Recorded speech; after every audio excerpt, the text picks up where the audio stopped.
Hello and welcome everyone to the next episode of the Leading People podcast. I'm Meeta, Sahni, and I'm really pleased today to be joined by Michael Dubitsky of Flexi Offices. Hi, Michael. Hello, pleasure to be here. Thanks for having me. Really good to have you here today, and going to be picking your brains. As you know from our chats before the session today, I was explaining the premise of why we do this podcast, and it can not only be a peer-to-peer group informational tool, but also it's insightful for people who are looking at business leaders and thinking about their journey and whether what we talk about today resonates with them. Mm-hmm. Yeah, no, absolutely. So happy to be as malleable as I can be on the topic. So you fire away and I'll do my best.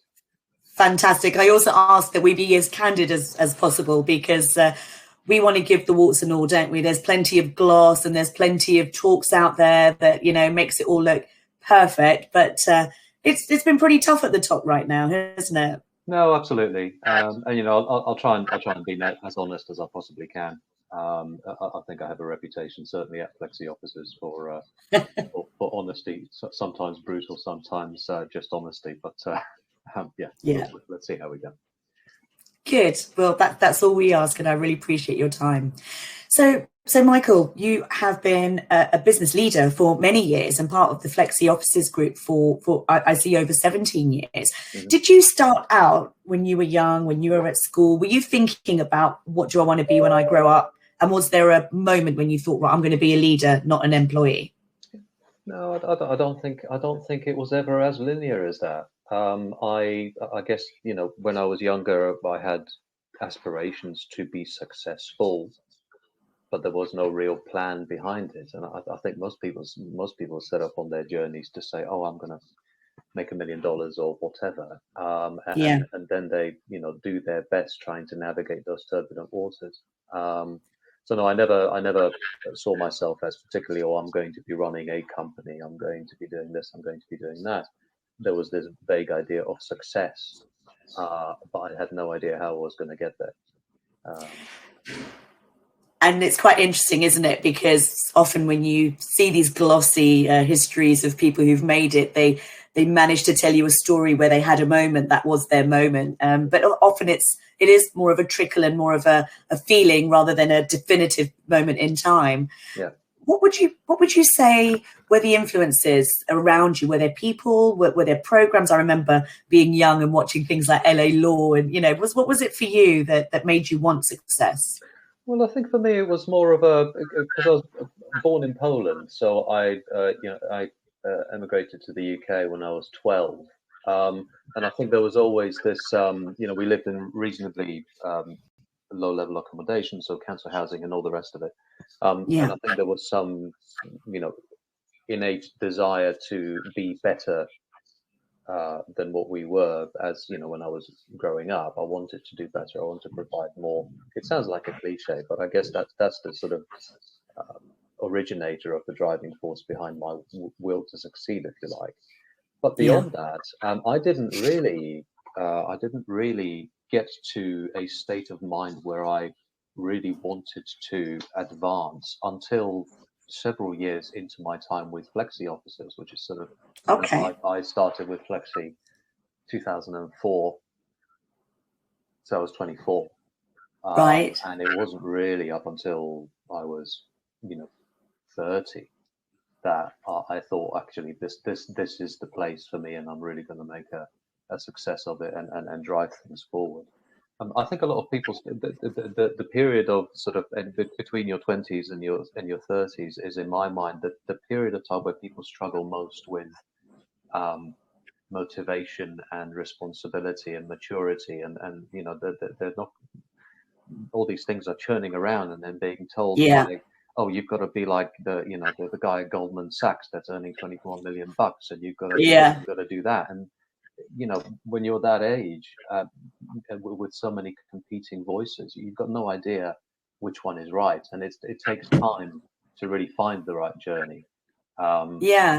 That's really interesting, actually, because I've never really thought of it that way. But in that decade from 20 to 30 is, as you said, is not only the voices, but just the external expectations that society, possibly familial requirements, partners, all of these things coming at people, but they don't always necessarily have the perspective or experience or wisdom to make the right decisions as well. So yeah, I think it's never really an looked at it important that way. perspective for people in positions of leadership. Just to, I think it's easy to forget, and I've always tried to be very conscious of remembering what I had to go through in that period of confusion and difficulty. You know, now that I'm in the position that I'm in, I'm always mindful of the fact that, you know, people that work for me or people that I speak to in general that are in that difficult period, you know, they're going through a lot, and you've got to be Yeah. mindful of that and tailor the way you communicate and the way you try and offer advice, and not fall into this trap of just being the sort of do what I say, not what I do type of thing. Yeah. So to lead people along and inspire them. I guess that's the basic that's the very basic interpretation of leadership, I guess. Yeah. Although there's so many facets to it, but I think having the I don't know if you call it humility, but having the awareness of the fact that people are going through the same stuff you went through, and not expecting them to find it easy now that you're on the other side. There's the cliched saying of, you know, if you manage to make it to the top floor, make sure you send the lift back down. I love that. You know, so, And how do you do that? How do you do that at Flexi offices? well, you know, it's interesting because my perceived persona within Flexi offices is, I guess, the sort of the harder of the three directors.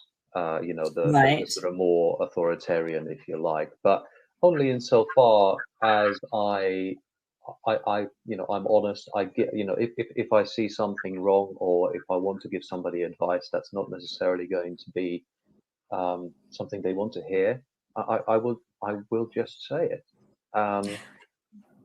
You know, and sometimes it works and sometimes it doesn't. But I do feel that honesty is the best policy, and you know, if I need to say to someone, look, you're looking at this wrong, because you're not thinking from the perspective of, okay, is this, you know, is it right for me personally, but is it right for me professionally? You have to think about both. Yeah. Well, that's very insightful, because so many business leaders, as you said, don't send the lift back down. And if we're looking at this environment of not only growing your own world professionally, but giving back to people that you want to create a succession plan for in your organization, that's only going to make it more successful.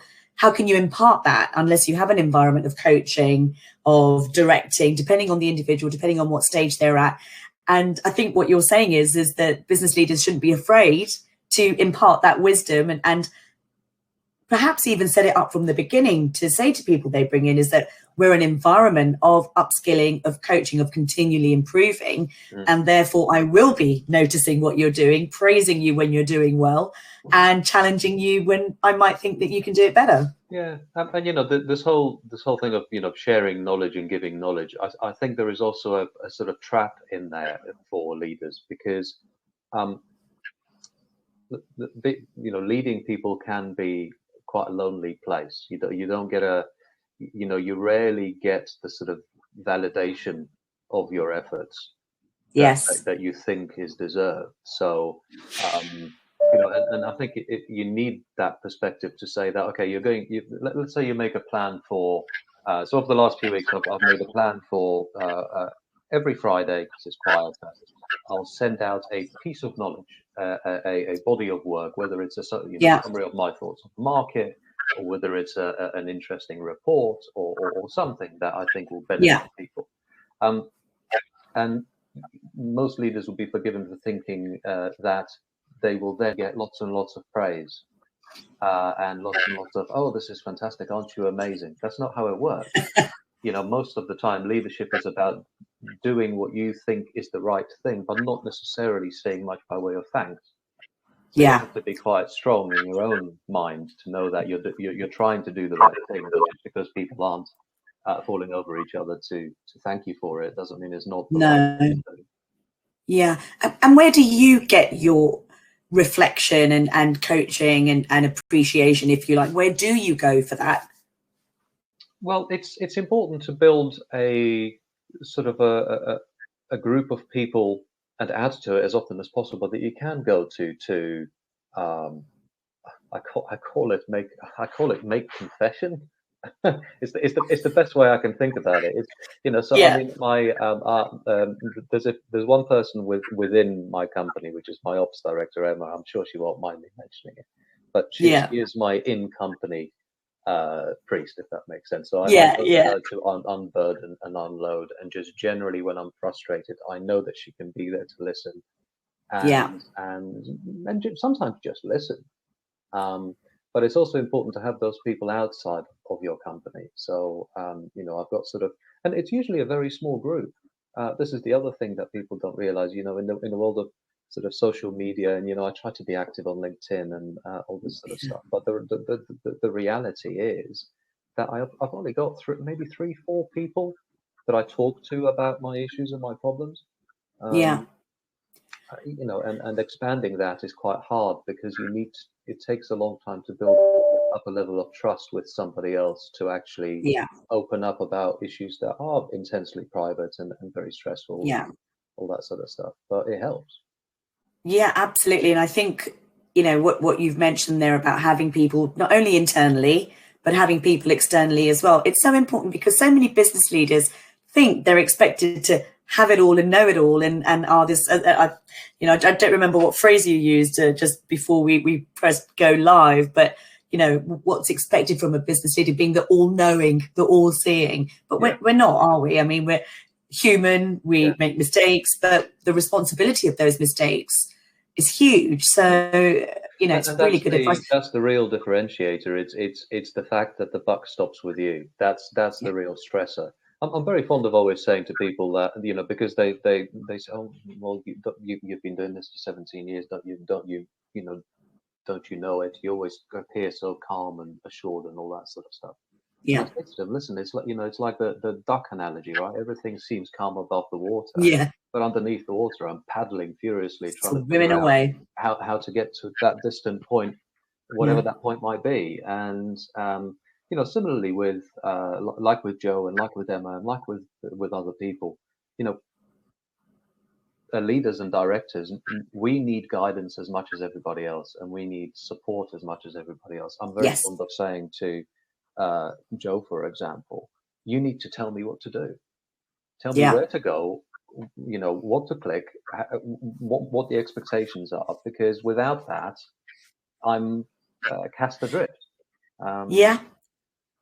And often business leaders are great at bringing people together who have different perspectives. And it's important for, as you've said with your team, for them to know that their perspectives are valued and necessary, because one person cannot see every dimension mm, of an environment, of a sector, of an organization. And as much as businesses aren't a democracy, that, you know, we can collectively pull together everyone's perspective, and that's the decision making, I guess, capacity of the leader, is to cut through all of it and establish which one is the right one based on that helicopter view, isn't it?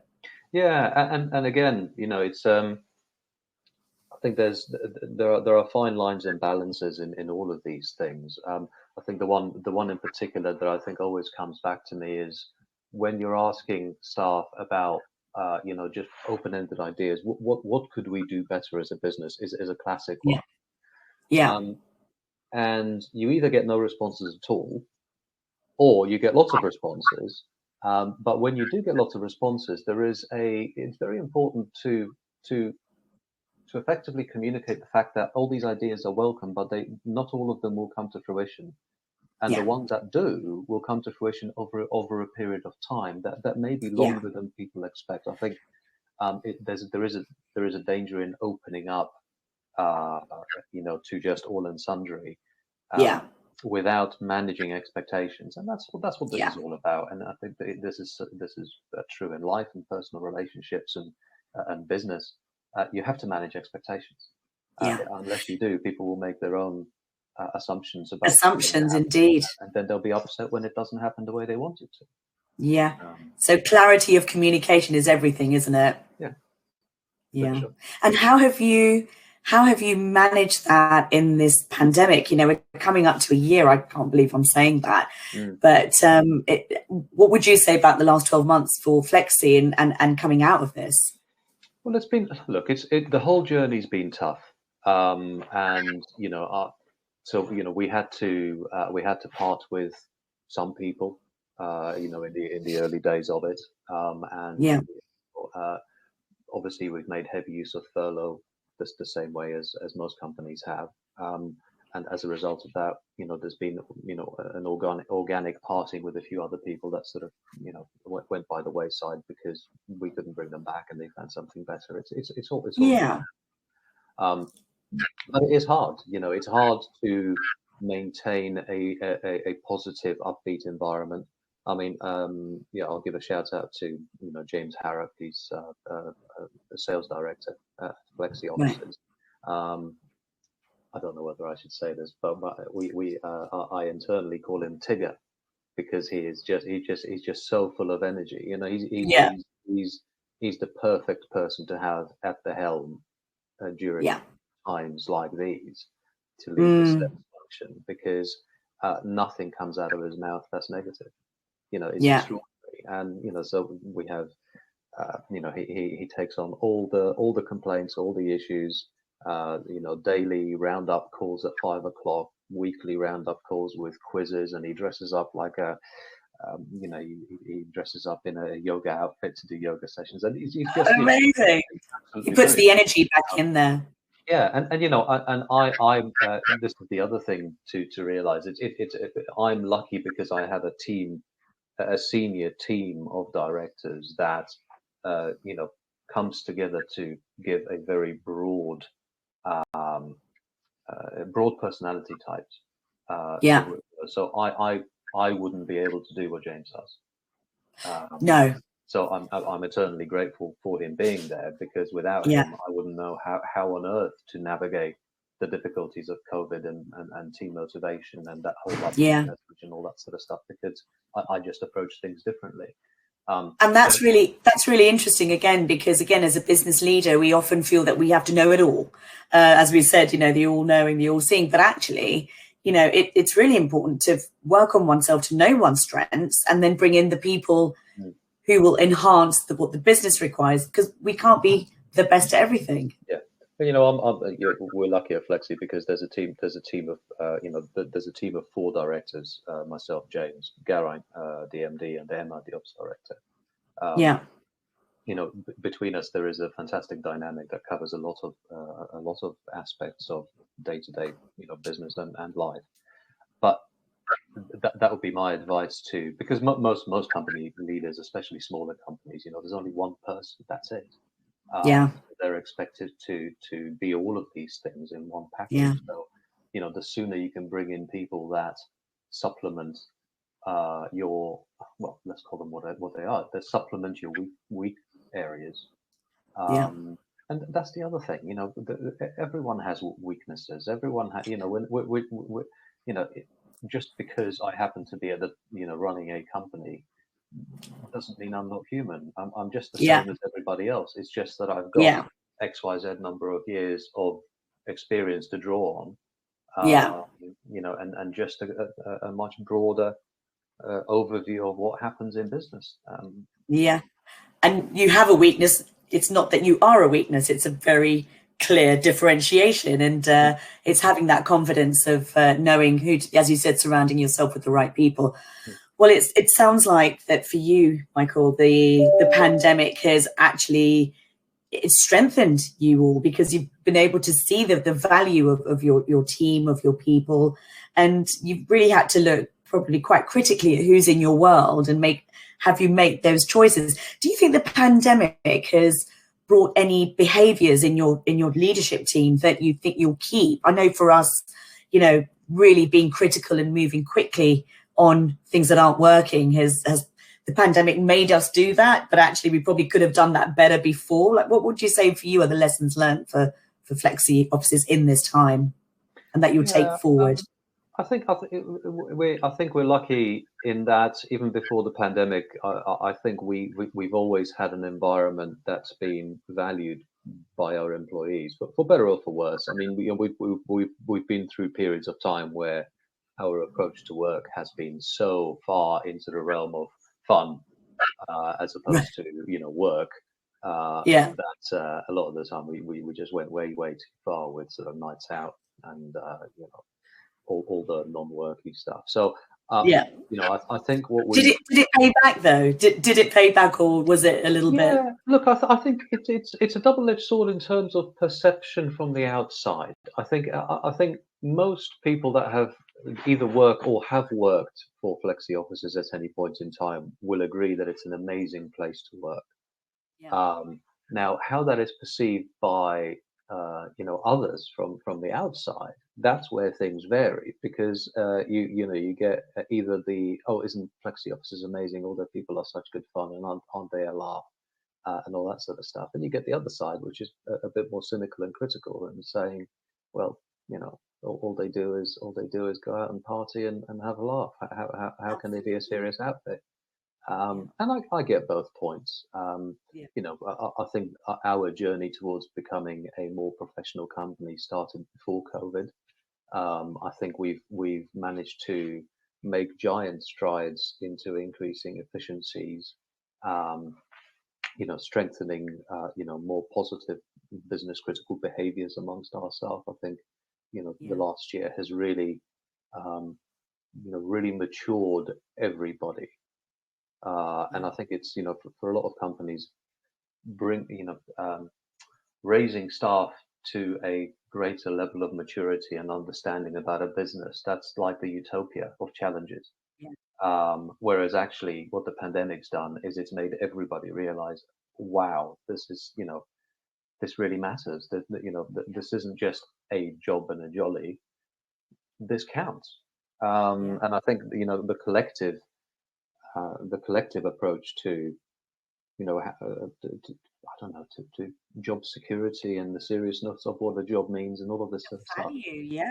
The appreciation of what they have with you. I mean, it sounds like what you're talking about here is culture, and having a culture that's aligned to the objectives of the organization, and making sure everyone understands what the objectives are, and then the behaviors and values that everyone encompasses to get there together.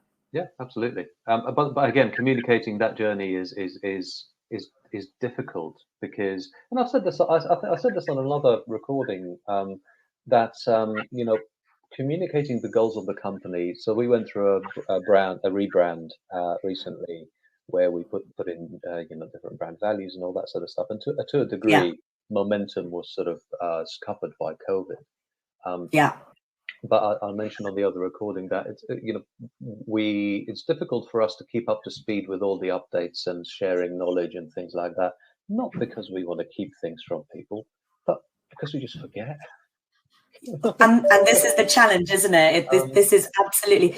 Is this part of being remote? Because have you all been remote throughout lockdown? Yeah, pretty much. I mean, we had a small period of time, sort of during late August, early September, when people were coming into the office. But since then we've all been remote. I mean, we were quite lucky because we had all the remote desktops and soft phones set up already before COVID, which was you were structured for remote working. So we didn't actually have any downtime. We could just crack on. Well, your organization is at the rock face, if you like, because what you do is you help people find office space. And so I guess I'm going to ask you from both perspectives, one as a business leader, but also as a, being in the sector of office space. What do you think is going to happen, and how are you approaching this new way of working coming out of the pandemic? Wow. How long have we got? I think I'll answer that from two perspectives. One, to give you a sort of microcosm of what we do. And then perhaps talk about what's happening, out there in the press and all these. Because war of words is just starting in terms of. Sorry, you probably heard the sky fall down there. That was just something falling in the house. Still working from home here as well. So for us at Flexi, we obviously went remote. And we took the decision very early on to downsize our office as much as possible. So we very, Okay. very early decided that we would have a smaller space and probably rotate shift patterns as opposed to Yes. all coming back to the office full time. Yeah. That's still our plan. And, we have at the moment around 30 people and an office large enough for 12. Right. Okay. So the plan is eventually just to have a rota system Yeah. where people clock in and clock out, as long as we Yeah. manage occupancy effectively. Um, but the office is now seen as a place where people can just meet face to face and rekindle those physical bonds. Yeah. It doesn't have to be the primary place of work for everyone all of the time. And do you We do. think that will stay going forward? Well, our plan is to keep it that way. Okay. I think Interesting. we do have physical connections to customers in that where when an inquiry for office space wants to view in London and is above a certain size, we will personally attend the viewings with them. Yeah. So in that respect, once things get busy, more people will have to be making the journey into London to accompany Yeah. clients on viewings. But there's no As needed. Yeah. away from that. But apart from that, we do not see from a tech perspective or a logistical perspective, there's no reason for our people not to have the choice to work from home if they want to. Yeah. And that's the thing. It's about the choice. And but on a more global level, there's I'm sure everyone's picked up recently on Goldman Sachs saying that working from home is an aberration. Everyone back in. Yeah. And I'm sure it was a very carefully selected phrase because it's generated so much headline space and so much Yeah. buzz. But then you've got HSBC and Lloyd's and Aviva recently said that it's reducing its space in London by 500,000 square feet. Yeah. So I do think there will be a drive towards the reduction of overall footprint by major Yeah. companies. But we have to remember that these major companies, when you look at the sheer scale, I mean, was it 750,000 companies in the UK made use of furlough? Well, okay, how many of those are less than 20 people? Yeah. And I really think that when you look at the proportion of the workforce out there that's employed by these giant behemoths, Yes. well, that's only a tiny fraction. So Yeah. what is the man in the street, if you want to describe a traditional company? What are they Yeah. doing? Well, most of them will be doing the same thing as we're doing. Yeah. So you're going from an office for 50 people to an office for 20. And I do think there will be a massive push towards, much greater flexibility of office space. Yeah. And I guess, look, I do think because we deal specifically with serviced offices or flex space, where Yeah. you can sign up for, 1 month, 3 months, 12 months, whatever, and everything's included. I do think that our niche of the marketplace will explode. Yeah. And this isn't because I want to, hype my sector. It's just a logical extension of, a lower risk appetite in terms of Yeah. exposing yourself to 10-year contracts and Yeah. greater I mean, flexibility demanded by staff. but it seems almost archaic even a year on to think that an organization knows how big it's going to be and what its footprint requirement is in 10 years time. So I think being dynamic and being flexible for organizations is key. And as we've seen, whether it's a pandemic, whether it's a shift in strategy, whether it's a boom roaring 20s, businesses need to know that they can flex quickly. Mm-hmm. And I think that whether it's the regular organization or the bigger ones, ultimately what's going to happen, in my opinion, in the conversations I've had, is that the more flexible overheads are and the less committed, the more organizations can actually put their headspace into how they add value and deliver on that. So it's channeling resources to what actually counts. And I'm excited. Company objectives in terms of being able to change trajectory quickly. When you Yeah. look at expenditure, well, after wages, property is going to be the second largest one a lot of the time. Yeah.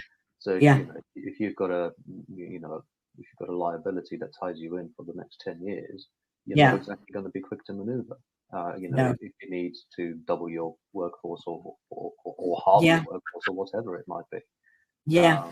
So agility is not only a scenario for employees to work from home or the office, but it's actually a business leader's mindset that they can be more agile. They should be more agile and, quick to respond and understand what's going on out there in the market. I agree. So yeah, I do think that there's going to be a much, an ever increasing interest in flexible office space as a product, even more so than it was in 2019 when it was really, roaring ahead. Yes, with the WeWorks types of organizations and so on. Well, and some of these organizations have, been quite challenged. But actually, what you've said about the face of the way people use offices changing, I think it's really important also for organizations to know that not only is it important as a hub, as a cultural center for their business, it gives people an identity and it creates that community feel. But I actually believe that for any business leader thinking about what they want to do, having flexible workspace, having the ability to be agile, but also giving your people that responsibility, people step up to fulfilling it rather than creating an expectation. And I think it will retain people for longer when they're given that trust and confidence and autonomy in their roles. Oh, agreed. And the other thing to remember is that we are facing an unprecedented situation out there where people are. You read all these articles. There's a lot of them. People are very apprehensive about going back to the environments they used to occupy, because they don't think that they are fit for purpose anymore. I do think there is a reckoning coming. I think when Goldman make a statement of that nature, I would imagine more than half of their workforce is shaking their head, going, "Wait, I have to go back there." So I think that. It's a bit of a cheesy, cliched thing, but if you're going to expect people to go back to an office, how can you make sure that it's a place they want to go back to? And if it's no longer fit for purpose, guess what? That's not their responsibility. That's yours. So do something about it. And whether that's spending, XYZ amount of cash to upgrade the environment that you're in, or going towards a more bespoke built environment that actually creates that aesthetic and makes your people happy. I don't care. If you want to go down the flexible office route, fantastic. Yes, come to me. I'll find you an office space. Superb, wonderful. All right, that's the pitch out the way.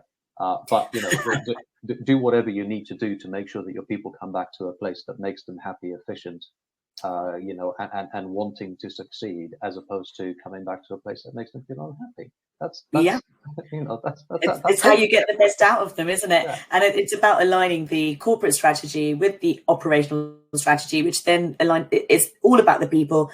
And when you think about the office being the place that supports and encompasses the people, absolutely, you've got to make sure it's fit for purpose. Yeah, no, for sure. Well, Michael, thank you so much. I think I could carry on this conversation for a lot longer, especially because it's such a dynamic topic and things are changing like I said, literally as we speak. Happy to contribute. So, if you see another window somewhere else for me to get involved in whatever way you see fit, then just give me a shout. Wonderful. Well, thank you so much for your time and your honesty and all your expertise. It's been really good to talk to you today. It's a pleasure. Thanks for having me. Take care. Thanks, Michael. All the best. Bye.